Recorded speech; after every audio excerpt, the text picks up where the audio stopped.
Welcome to Astre education. Astre education में आज हम जो मॉडल प्रश्न पत्र है जो बीएसईबी के द्वारा दिया गया और पिछले 5 वर्षों का जो सेलेक्टिव क्वेश्चन है उसके एक एक सेट को हम उन सबका डिटेल में चर्चा करेंगे। तो पहले हम इतिहास विषय के लघुत्तरीय प्रश्न जो हमारे पास टोटल जो प्रश्न था संख्या वो 26 प्रश्नों का हमने एक सेट तैयार किया था और इन सभी 26 प्रश्नों को हम एक एक करके देखेंगे। तो आज के फर्स्ट वीडियो में हम कम से कम 5 से 6 प्रश्नों को लेंगे। तो चलिए शुरू करते हैं वीडियो। पहला प्रश्न है, रूसी क्रांति पर मार्क्सवाद का क्या प्रभाव पड़ा। तो हम लोग जानते हैं कि रूसी क्रांति 2 बार हुआ था, एक बार 1905 में और दूसरी बार 1917 ईस्वी में, जिसे अक्टूबर क्रांति के नाम से भी जाना जाता है। और मार्क्सवाद का उस पर सबसे ज़्यादा प्रभाव पड़ा था। तो क्या क्या प्रभाव था। प्रश्न जो नंबर इसका है वो सिर्फ 2 नंबर का है, लेकिन जनरली बच्चे क्या करते हैं, सिर्फ 2 पॉइंट डिस्कस करते हैं, लेकिन कम से कम 3 से 4 पॉइंट डिस्कस करने से क्या होगा, आपका नंबर नहीं कटेगा। तो चलिए उत्तर देखते हैं। रूसी क्रांति पर मार्क्सवाद का निम्नलिखित प्रभाव पड़ा। पहला, श्रमिक एवं सर्वहारा वर्ग का उदय हुआ। दूसरा, पूंजीवादी व्यवस्था का अंत तथा साम्यवादी व्यवस्था की शुरुआत हुई। मार्क्सवाद का जो सबसे प्रमुख जो गुण था वो था साम्यवादी व्यवस्था, और वो पूरा विश्व 2 भागों में बट गया था। एक तरफ अमेरिका में पूंजीवादी व्यवस्था थी तो दूसरी तरफ रूस में साम्यवादी व्यवस्था की शुरुआत हुई, और बाद में अन्य देश, विश्व के भी जो अलग अलग देश थे उसमें भी साम्यवादी व्यवस्था का प्रचार प्रसार तेजी से हुआ। तीसरा है, नए प्रकार के सामाजिक आर्थिक व्यवस्था का उदय हुआ या विकास हुआ। तो ये था पहला प्रश्न। अब आते हैं दूसरे प्रश्न पे। यूटोपियन समाजवादी विचारधारा क्या है। यूटोपियन जो समाजवादी थे उन्हें स्वप्नदर्शी भी कहा जाता था, क्योंकि उनका समाजवाद ऐसा था जो धरातल पे संभव नहीं था उस तरह के समाजवाद को लाना। और उनका क्या विचारधारा था इसके बारे में कहा गया, और ये मार्क्सवाद के पूर्व के थे।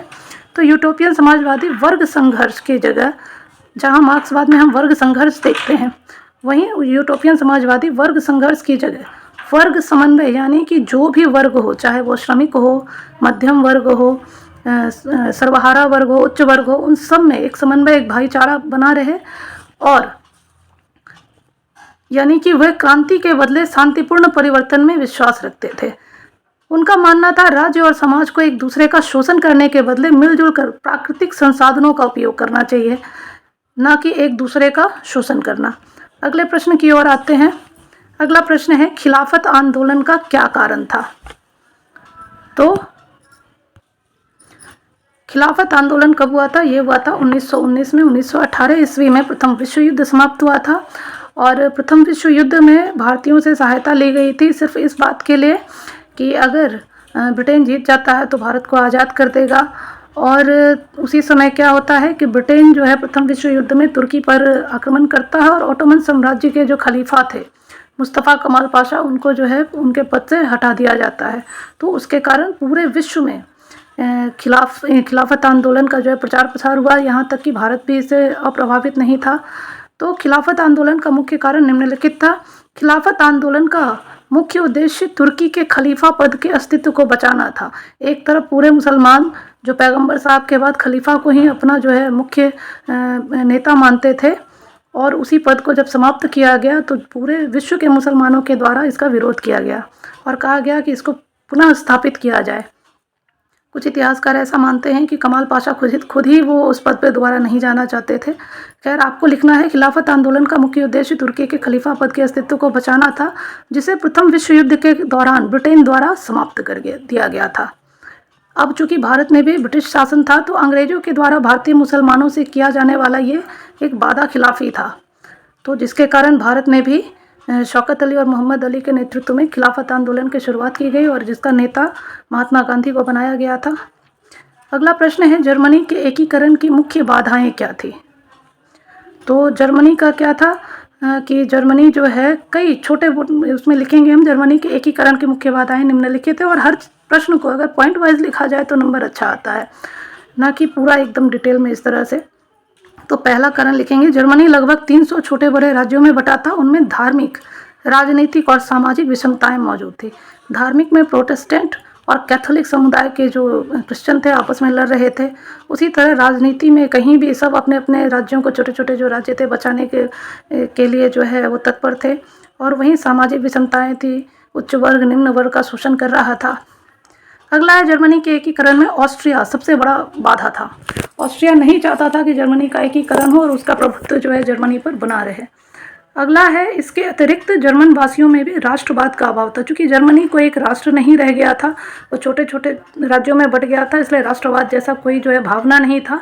और इसी को क्या किया गया था, जर्मनी के एकीकरण में इसी राष्ट्रवाद के भावना को जो है उकसाया गया था, जिसके फलस्वरूप जर्मनी का एकीकरण संभव हो पाया। 5वें प्रश्न की ओर आते हैं। 5वां प्रश्न है गांधी इरविन पैक्ट क्या है। तो 5 मार्च 1931, ये तारीख बहुत इंपॉर्टेंट है, इसको याद रखना होगा क्योंकि तारीख देने के बाद नंबर सही आता है। तो 5 मार्च 1931 को महात्मा गांधी और तत्कालीन वायसराय लॉर्ड इरविन के बीच एक राजनीतिक समझौता किया गया था दिल्ली में, जिसे गांधी इरविन पैक्ट, पैक्ट का मतलब समझौता या दिल्ली समझौता के नाम से भी जाना जाता है। इस समझौते के तहत गांधी जी ने सविनय अवज्ञा आंदोलन को स्थगित कर दिया और द्वितीय गोलमेज सम्मेलन में भाग लेने हेतु सहमत हो गए। क्योंकि जो पहला गोलमेज सम्मेलन हुआ उसमें गांधी जी शामिल नहीं हुए थे, कांग्रेस की तरफ से कोई भी शामिल नहीं था, और वो जो है बगैर किसी बात के जो है बिना किसी नतीजे के गोलमेज सम्मेलन जो है समाप्त कर दिया गया था। इसलिए ब्रिटेन चाहता था कि हर हाल में कांग्रेस को जो है शामिल किया जाए और इसीलिए ये समझौता किया गया। चलिए देखते हैं अगला प्रश्न। 6ठा प्रश्न है ब्रेटन वुड्स सम्मेलन का मुख्य उद्देश्य क्या था।